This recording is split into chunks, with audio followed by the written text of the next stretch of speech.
Hello, hello. Welcome to News You Can Use, a Pennsylvania Stands Up podcast. We discuss news and politics in Pennsylvania and what you can do about it.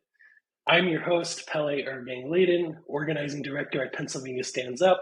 I use he and him pronouns, and today we'll be talking local politics with our special guest, PA Stands Up movement politics organizer, Maria Andrews. Before we get into that, we want to shout out our sponsors for today's episode.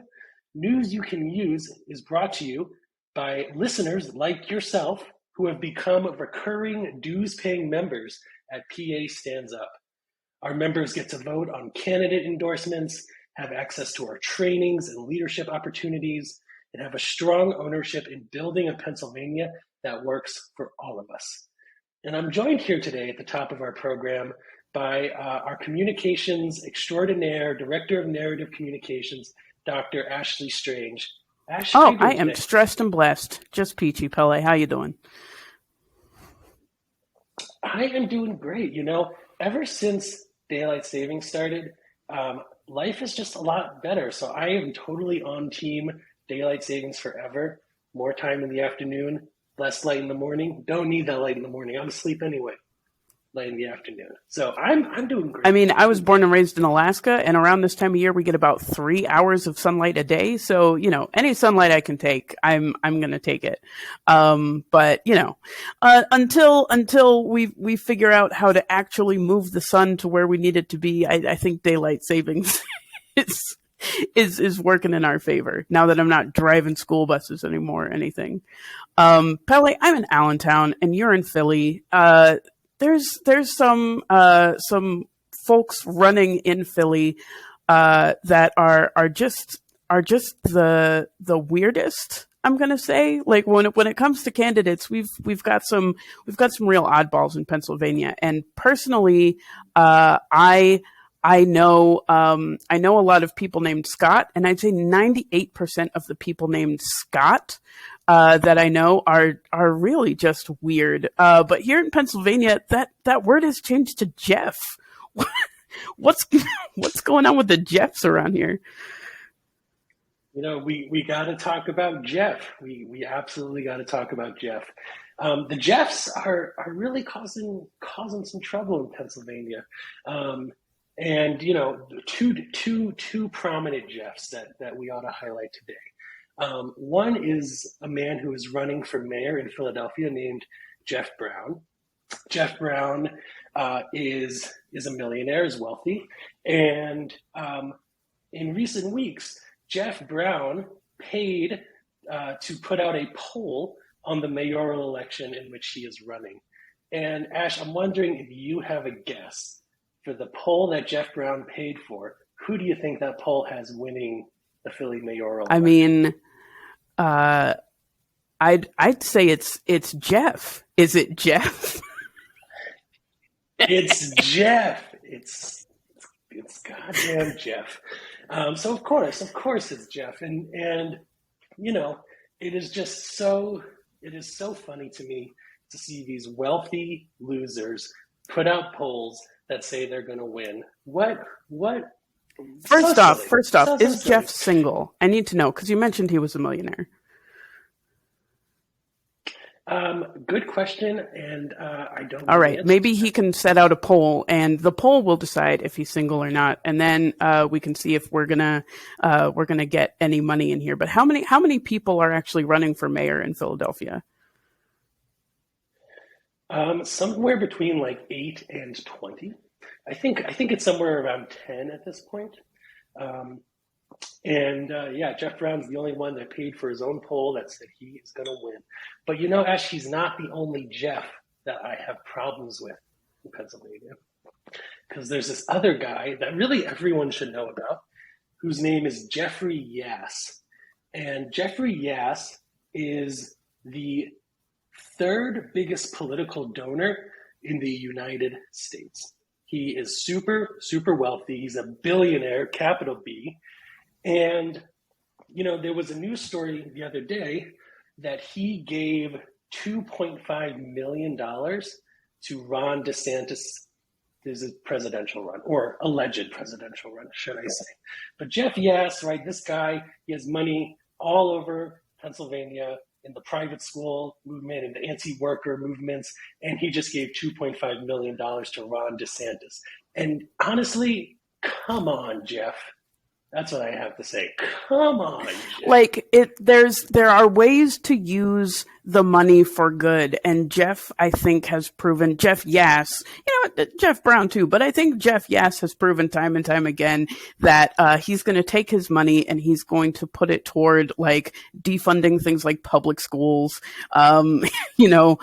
really pitting working people against each other in the name of basically betting. That's kind of what he does with his money. And again, the information that I crave is what is the dating status of these millionaires and billionaires that have all this stuff to do with running for office? Now, I myself am not single, but look, if you put a B in front of an alien, I could suddenly become single. And let's see if we can put that money to good use.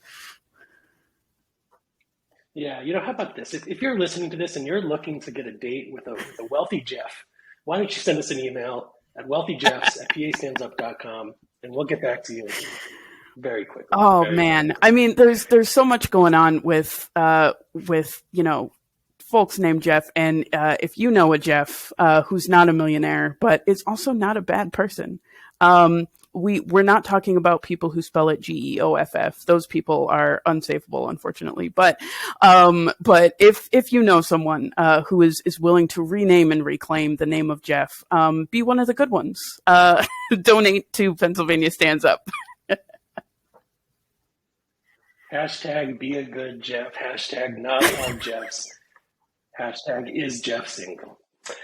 I think that about wraps up our section on the Jeffs. We'll have to come back to this at some point and see what Jeff is up to. But Dr. Strange, thank you for your important insight today. And I think we're going to move on to the next part of our program. So we will say goodbye, Dr. Thanks, Pele. Strange. And we'll see you later. On the show, we are really excited to have Maria Andrews, movement politics organizer at PA Stands Up. Right? Maria has done a ton of work this year to recruit candidates to run for office, to elect candidates up and down the ballot in Pennsylvania. And I'm just so glad to have you on the show. Maria, welcome to News You Can Use. How are you doing Thank you. Thanks. Love the applause. Yes, Thunderous I love applause. it. I'm a Leo, so I appreciate it. I'm doing great. Pele. This is awesome. This is my first podcast, so thrilled to be here. Awesome. Well, welcome. Can you tell us a little bit about yourself and how you got involved in organizing in Pennsylvania? Yeah. So again, my name is Maria. I use she, her pronouns. I grew up in Stroudsburg in the Poconos, and I'm currently living in Bethlehem. I got into organizing. The short story is I was working as a legislative assistant for a state representative in the Poconos. At the time, one of the only Democrats in the region. And I loved what I was doing. Folks would come in and look for help, and I would be there trying to give help, right? So people would come in looking for housing, looking for affordable health care, dental care, potholes. I mean, every issue. A lot of folks who are at the end of their rope, they go to their state rep's office and they ask for help. And I very quickly realized that there wasn't a lot that I could do. I could point people in the right direction, knowing that they may not actually receive the help that they deserve. And that was really difficult for me to realize that my power was limited. So I would often go to Harrisburg with my member and see how Harrisburg operates on the inside. Sometimes I would see how it operates on the campaign side, fundraisers and all that. And I really felt like there just wasn't enough power in the state house, in the state legislature to do anything about these people that would come into the office and folks that would have a lot of the same struggles that I had growing up. And so I looked into how I could, change that outside of the office. And at the time, this was 2019. So Bernie Sanders was running for president. once again, and I had been excited about his campaign back in 2015, and I wanted to get involved again. So I signed up for some canvassing shifts, organized with volunteers. It was all volunteers in the Scranton area where I was living at the time. And we had a blast. Like, we had so much fun setting up tabling events, First Fridays. If you're in the Scranton area, you know how fun that is. We would have drinks for people, cupcakes, balloons, a brass band come around. And I found so much joy talking to people about issues that all of us shared in common. And I just was instantly hooked into, building these relationships and seeing what we could do just by making these connections initially. So it really was the presidential election that initially got me involved. And after that, I knew that I couldn't just wait for a presidential year to get involved. Yeah. Thank you for sharing, Maria. That's very compelling. When things aren't good enough as they are, it's not every single person that says, you know what, I'm going to get involved to make them better. And that's really inspiring. You talked about getting involved with the Bernie Sanders campaign in 2020. When in 2020, I was running a local race for a state rep in West Philadelphia, Rick Krajewski, who was elected to the state house that same year. And, often our politics gets framed at the national level, right? Who's running for president? Who's running for Senate? Who's running for Congress? But at Pennsylvania Stands Up, we actually focus much more on building power locally, on electing people to school board, to city council, to township supervisor, and to county commissioner. Could you talk a little bit about why Pennsylvania Stands Up focuses on local elections, even if in the media we mostly hear about national elections, things that are happening nationally? Yeah, absolutely. That is so important because of the direct impact that local electeds have. We're hearing a lot in the media about what's going on with school board races, what's been going on with school boards across the past few years, city council, those sort of elected offices that often go unnoticed by voters are some of the most important decision makers in our communities. And a lot of these races are decided by a handful of votes. So at PA Stands Up, our local chapters, especially, of course, in the municipal year right now, we're in the middle of a municipal primary. People are really excited to get our members, our allies into office so that we can win very tangible things in our cities, across the counties, in the school boards that affect our students, our kids. And on the municipal level, another thing I'll say is a lot can change very quickly if you have strong elected officials that are willing to be courageous and step up and do the work. That on the federal level, a lot of times, it takes more time. We're always told to be patient. So I find the local elections really exciting, and often, you're friends with the local candidate, or you can become very close with them and even go door knocking with them.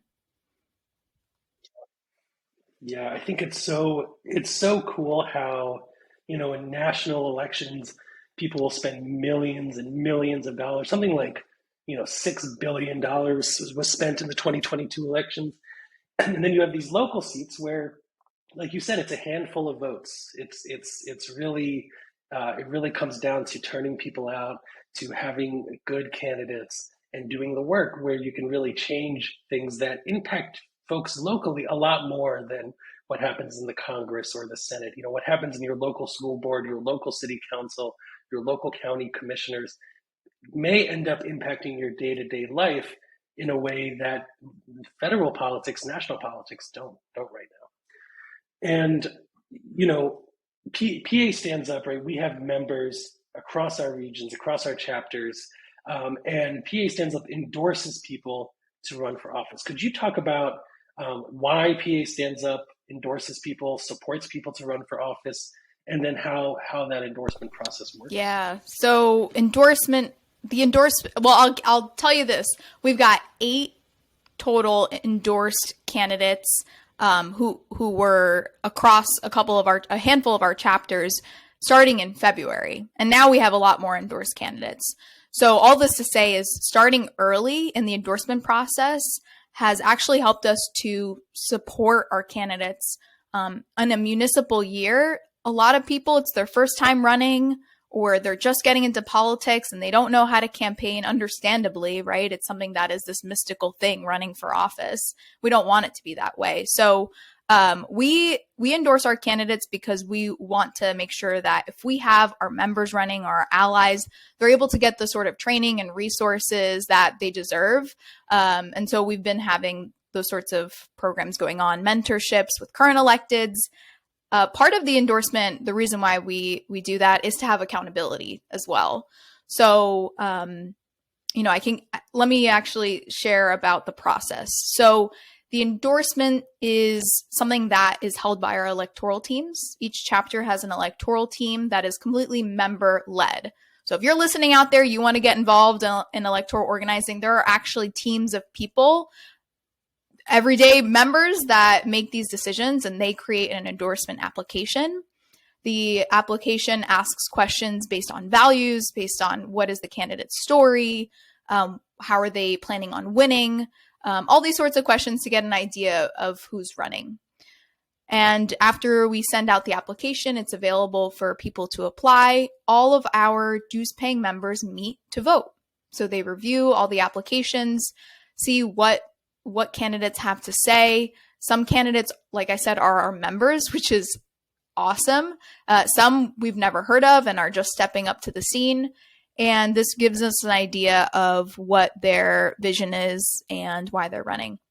After reviewing those applications, the members vote and we announce our endorsements. We, go all in the people that we're supporting, blasting it on social medias, and we get to organizing. All right, how are we going to support these candidates? Let's make a plan to get on the doors and talk about them.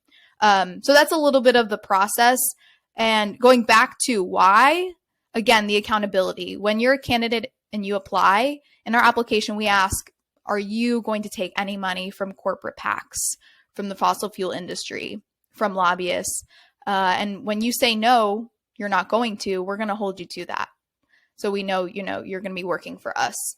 And similarly, right, with all the sort of responses people have, once our people are endorsed and elected, we want to hold them accountable. You said you supported this thing.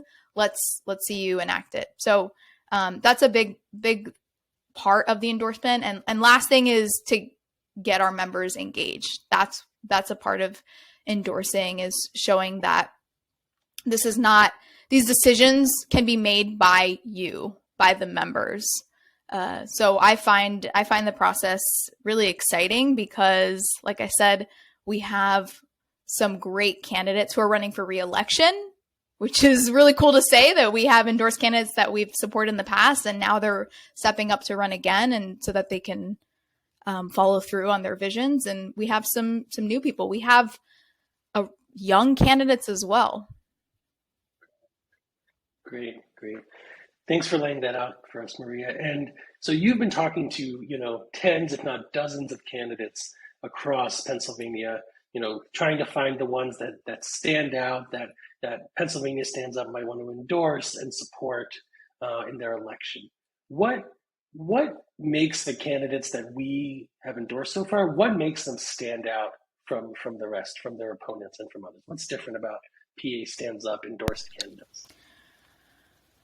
What's surprisingly hard to find in a candidate is their story, the why. We hear a lot about, I'm running to do this, I'm running to do that, I'm the progressive candidate, I'm the young candidate, I'm all these identifiers. But really, I want a candidate who knows know thyself, right? They know why they're doing this. I want to hear about what is motivating you specifically. Anyone can just say, I'm a progressive, I care about these values, right? But to know at your core why you're doing something, which is related to another aspect of a good candidate, is a candidate that is very serious about why they're running. Someone who's just going to run because they want to run, okay. Someone who's just going to run and think it's going to be easy, that's not a great candidate. Someone who's going to work really hard to build the power they need because they understand the gravity and the responsibility of running.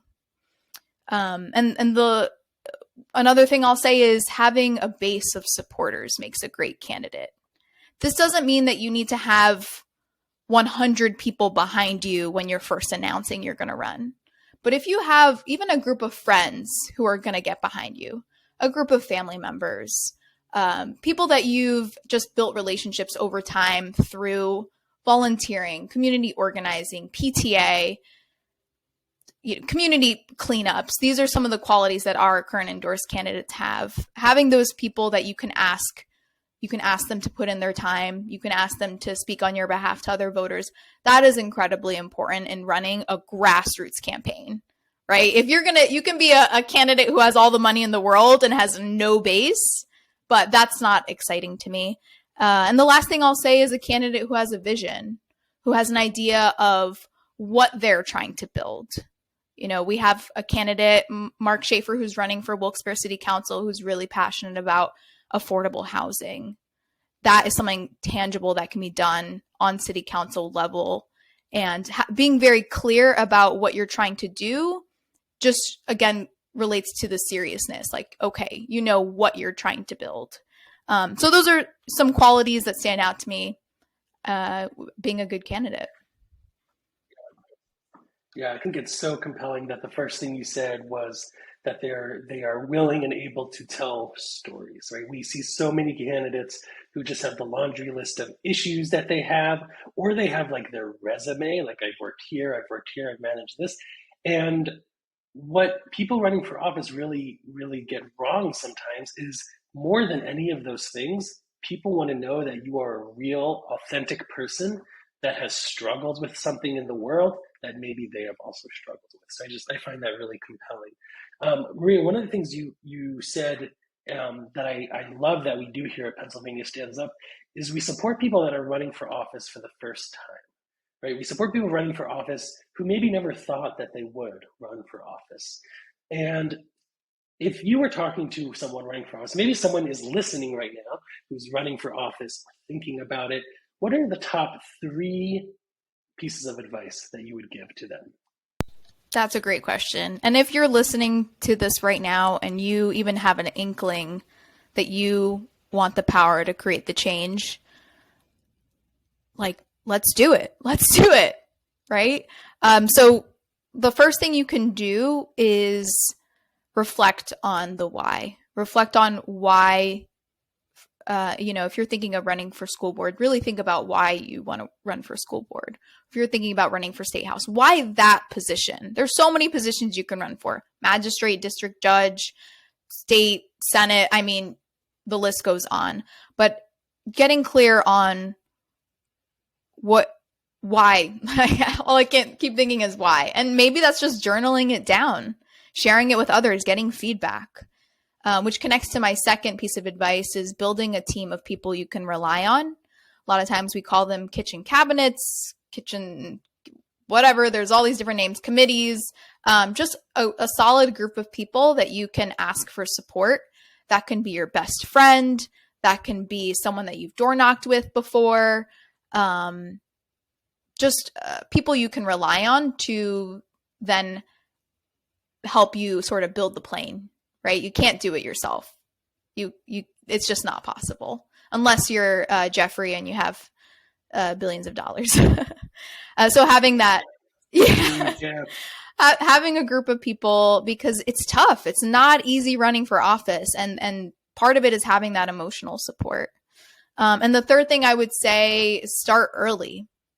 It's never going to be the perfect time. Oh, if I just do this, then I can start. If I just do this training, then I can. No, start as soon as you can, as soon as you're like, I'm thinking about doing this. You don't have to have, oh, I'm definitely going to do it this year or next year. And start, sign up for the trainings, get involved. I mean, one of the best things you can do, and I'm a little biased here, is get involved with our local chapter's electoral committees. Because then you really see how it works. You can go through the endorsement process, see what happens on the chapter end of deciding whether or not to support a candidate, helping out with the trainings, leading a canvas launch. Those sorts of skills really help you see the full picture of what it means to run a full campaign. So I think there's a saying about yeast and bread and all that Emily's list used. Pele, you could probably say it better than me. But the point is starting earlier, because time is not an endless resource. And yeah. Absolutely. One of the things I learned from a mentor when working on campaigns is the phrase, some is not a number and soon is not a time. Right? When are you going to do this soon? That's not a real thing. So Maria, I think that's such good advice, right? To really understand your why, to build a team around you, and to start early. I think that is. And let me just add one more thing, because what you said about some, that just makes me think of like, if you can have just a check-in with someone, ask someone to be your like accountability partner. We talk about this with lots of different things, but in a campaign, it's really easy to just think you have to do it all. If you have just one person like, hey, Pele, every other week, can we meet? And you can ask me if I'm reaching the goals. Like, my goal was to ask someone to become my treasurer. Can you check in with me next week and we can see if I accomplish that? Having that, so it doesn't always fall on you, can really propel you forward so that you are naming your clear goals. It's not just eventually I'm going to do this. Mentorship is huge. Love that. Yes, if you're running for office and everyone is saying yes to you and that you're doing great, you do not have the accountability partner you need to actually win your election. I think that is so right. So last question here, Maria, before we move on. If people want to learn about the Pennsylvania Stands Up endorsed candidates, want to support them, where can they go to learn how to get involved? Yeah, so pastandsup.org, and I think the specific link will be in the show notes. Check it out so you can see who we've endorsed. One of the 3 things you can do to support is volunteer. Let's give an acronym. VDV. You can volunteer your time, you can donate your money, and you can vote. If you can do one of the 3, that's good. If you can do 2 out of the 3, that's great. And if you can do 3 out of the 3, that's fantastic. So again, you can volunteer your time to door knock, phone bank, support candidates. You can donate directly to the candidates. You can check that out on our site. And of course, vote. And an asterisk next to the vote is check your voter registration. A lot of us move frequently. I know I do. And sometimes we forget to change it over, or, it expires or whatever. So make sure you're registered to vote ahead of the May 16th primary election. VDV, volunteer, donate, vote. Love that. All right, so moving on, one thing we like doing here is talking about something happening in the news right now. And I live in Philadelphia, and I got a text message yesterday from the city of Philadelphia that was telling me that that toxic chemicals had spilled into one of the water sources that Philadelphia draws their water from. Right, a corporation, people will link it in the show notes, dumped all these toxic chemicals into our waterways, and so I got a text yesterday that said, we don't know if the water's been contaminated. And this was the wording from our current mayor's office, Jim Kenney's office, that you may want to start drinking bottled water, right? And I want to talk about this because we live in a world where there are so many different things happening at the same time, right? I can be scrolling on TikTok, I can be on Twitter, I can be ordering food from one of the apps, and then I can get a text message from my city that's like, oh, by the way, your water might be toxic, but we don't really know. And when I think about this, I don't put this at the feet of the workers in the water department. They're doing everything that they can. They're professionals. I really trust them. But I think about the administration and the leadership they're showing, or the lack of leadership, in how they communicated this. To say to a group of 1.5 million people, right? We're talking about people who need to drink water every single day, and to say, we don't actually know, but maybe you should start drinking bottled water. I do want to be clear, in case anyone's listening, we're recording this at about 3:30 p.m. on Monday, March 27th. And the city right now has said the water is safe to drink until midnight tonight. So in about I haven't heard anything, but in about 8 hours, I'll have to check again. And it makes me think about why it's so important that we're running people for office, because some of the people who are supposed to be our leaders in this moment are failing us, are not telling us what we need to keep ourselves safe and our families safe. So this is on my mind. I have bottled water right next to me. My tap water is still safe to drink, but I have bottled water also, just in case. Maria, what do you think about all this? What does this bring up for you? A lot comes to mind. I mean, one question I have for you, do you know who owns the company of the bottled water you're drinking? Because when we're asked to drink bottled water, ultimately we're just paying corporations, right? Because they own these plastic bottles, and the water is sometimes from the earth. So that's really frustrating. I also think about, my family's from Greece, and when you go to Greece, I think there's a government cap on how much you can charge for water. And it's so much more affordable in Greece. I think it's €1 for a liter and a half. And here, it is not cheap I imagine a lot of Philadelphians now having to buy water every time you need to drink some. So that's really upsetting to me, because it's, again, just feeding into corporations. But I mean, we were talking about the seriousness that a candidate should have when running for office, the seriousness of this issue, and for the mayor's office to just handle it that way. I mean,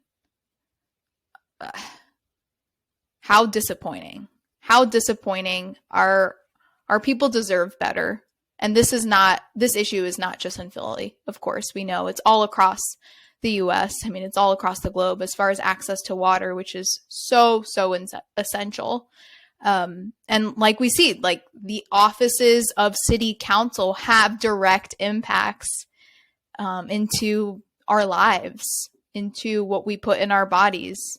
When we say climate, we're talking about, access to drinking water, as simple as that. So that's why it's really important I'm going to just keep saying, get involved. But days are ticking until May 16th.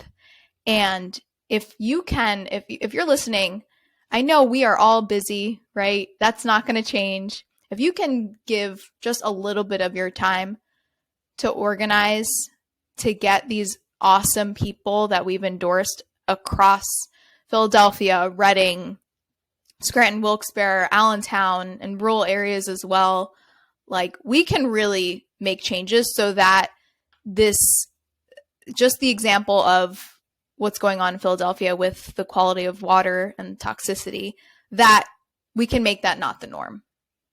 Right? Now we hear it, it's just another thing in the news. Of course this would happen. We've become so used to it. But I'd like to live in a world where that's just unheard of. Yeah. At Pennsylvania Stands Up, we talk all the time about building a Pennsylvania that actually works for all of us, right? Where it's not just for the wealthy and the powerful, but is for all of us, working people, people of all races, gender, no matter where you live, that this is a place where you can live, where you can be safe, and where you can thrive. And, one of the most fundamental things of Pennsylvania being a place where we can live is having drinkable water, having a drink. It's hard for me to think of anything more fundamental than that. And, I appreciate what you're saying here, that I also hope that one day through some of our work, maybe that we can elect people that when things like this happen, we can have real leaders who are clear with our people, who are honest, and who take this as seriously as it needs to be. Maria, thank you so much for joining us today. We learned so much from you. We are excited to support these candidates that you've been working with. And, something you said, May 16th is the date of the primary, just about 6 weeks away. So we're going to, you can go on our website, you can get involved there. But Maria, thanks for joining us. And we'll see you out there in the streets and at the polling places. Awesome. Thanks so much. Great.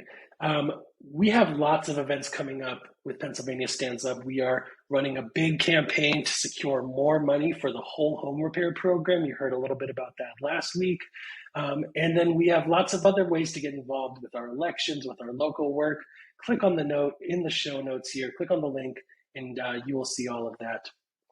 That brings us to the end of our episode. We want to thank Maria Andrews for joining us today. We want to thank Dr. Strange for joining us in the beginning and producing. If you enjoy our show, please rate us on whatever platform you are listening to.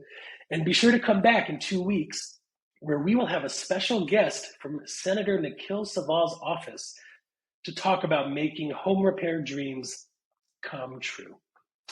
Until then, my name is Pele IrgangLaden, and don't forget, Pennsylvania is for all of us. This podcast was created by PA Stands Up. It was produced and recorded by Dr. Ashley Strange using the Riverside FM tool and hosted by me, Pele IrgangLaden. Researched by the News You Can Use volunteer team at Pennsylvania Stands Up. Subscribe to this podcast on Spotify, watch it on Facebook and YouTube, and sign up for the accompanying newsletter at pastandsup.org.